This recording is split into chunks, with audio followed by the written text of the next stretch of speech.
Let's get to the other big breaking news story on Republic this morning. One of the world's most wanted terrorists, his name is Ayman al-Zawahiri, who took over after Osama bin Laden was killed in Abbottabad, Pakistan. Osama bin Laden was hunted down by America, just like how al-Zawahiri has been hunted down this morning in a similar operation. He was found on a balcony. When he just stepped onto the balcony, a US drone strike has killed one of the world's most wanted men, Ayman al-Zawahiri. Here's the story. Al-Zawahiri was eliminated by a US drone strike in the heart of Afghanistan's Kabul city. President Joe Biden announced the death on Monday evening in an address to the nation. The strike is likely to lead to greater disarray within the organization than did bin Laden's death in 2011, since it is far less clear who al-Zawahiri's successor would be. Al-Zawahiri became crucial to turning the jihadi movement's gun to target the United States as a right-hand man to bin Laden, the young Saudi millionaire he met in Afghanistan-Pakistan region. The attacks on the World Trade Center and Pentagon made bin Laden America's enemy number one, but he likely could never have carried it out without his deputy. When the 2001 US invasion of Afghanistan demolished Al-Qaeda's safe haven and scattered, killed and captured its members, Al-Zawahiri ensured Al-Qaeda's survival.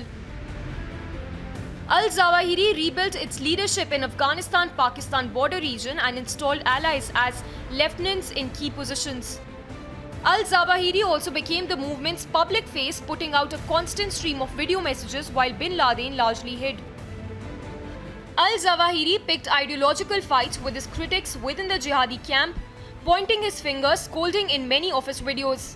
Even some key figures in Al-Qaeda's central leadership were put off, calling him overly controlling, secretive and divisive, a contrast to Osama bin Laden, whose soft-spoken presence many terrorists described in adoring most spiritual terms. Al-Zawahiri led the creation of a network of autonomous branches around the region, including in Iraq, Saudi Arabia, Yemen, North Africa, Somalia and Asia, among others. Bureau Report, Republic TV. And as we get into the details of this strike in Kabul, in the heart of Kabul. Now, historically, you would have seen that terrorists like Osama bin Laden and the most wanted terrorists from across the world, especially from the Al-Qaeda, have been hiding in the mountains, in areas where they feel it was safe, where Americans couldn't really track them down. In the case of Ayman al-Zawahiri, who's Osama's successor, seen in many videos with Osama, he was found in the heart of Kabul in a safe house that was reportedly owned by Sirajuddin Haqqani, one of the ruling ministers in Afghanistan, now ruled by Taliban. A Hellfire missile was used by a drone, and it happened in the heart of Kabul on Sunday morning. Initially, Taliban didn't confirm the strike. Here's an explainer on what happened on Sunday morning. Now, the highly sophisticated precision missile of the US, Hellfire, was used to eliminate Zawahiri. What we know so far is that al-Zawahiri was killed in a drone strike by the US in the Shirpur neighborhood of Kabul city of Afghanistan. The US drone fired two Hellfire R9X missiles at the terrorist leader as he walked onto his balcony of his Kabul house. Now, the R9X Hellfire carries 45 kg of reinforced metal with its tip with 6 extendable blades designed to shred the target upon impact without triggering a blast. Developed by the Obama administration, the missile uses extended blades rather than explosives to neutralize targets with extreme accuracy. Also referred to as Ginsu, the missile's blades can cut through buildings and even car rooftops for that matter. As Biden specifically mentioned in his address as well that no civilian casualty happened during this operation, the facts indeed point to the fact that Hellfire R9X missile was used to carry out the operation successfully. Also, according to military expert, the missile uses pop-out swords rather than explosives to take down high-profile targets.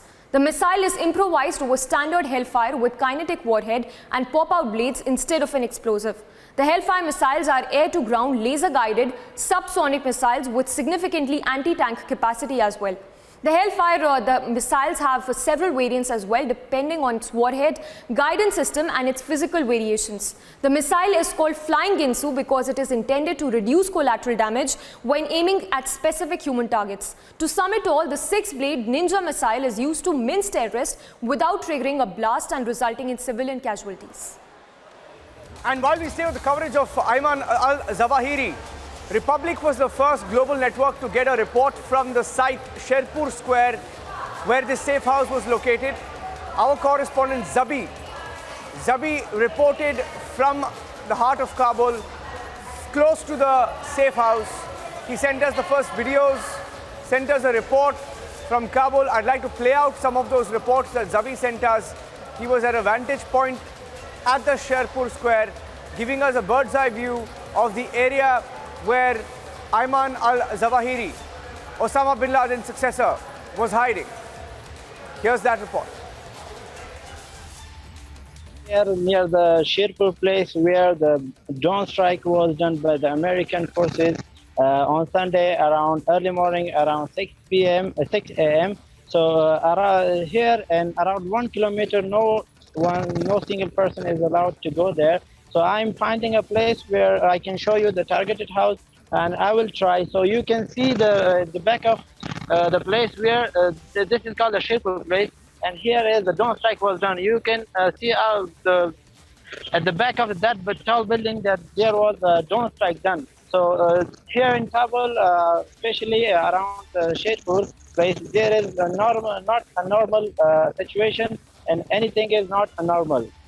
So you can see that this was the place where the previous government high official was resident. They lived there, but now this is under the control of the Taliban high officials. So after the situation or after the bomb attack right struck here, the security situation is very high. And every road and every sub-road, there is a security, there is a Taliban fighter that they are not allowing people to go there. So it was really a high official places there, they live there. So now no one is allowed to go near to see the place targeted house. So the security is very high there. So this is, as you said, this is the heart of Kabul.